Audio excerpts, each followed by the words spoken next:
میگم به نظر این شاب مال کجاست؟ نمیدانم. شاب مال کجای خودت بگوی. مال که نیستم، مالم تو خشتکم. بابا شاب چه طرز حرف زده میشه؟ شرف زشته ما بابا. میبری. بابا اینجوری این سوال اینجوری جواب نمیدن.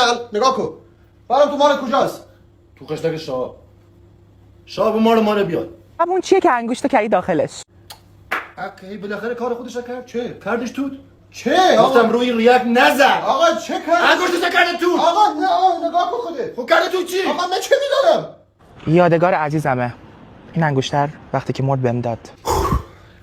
خدایا شکر. خیالم راحت شد داداش خیلی نگرانت بودم. 2 ساعت دارم به تو توضیح میدم و باور نمیکنی. عزیز من خود تهدیدت کرده بود گفتم گرفتنت بلای سر داوود. نه آقا نه. زودتر میگفتی. ولی مطمئنم نیستم اینجا. مردونگیمون کجا گذاشت؟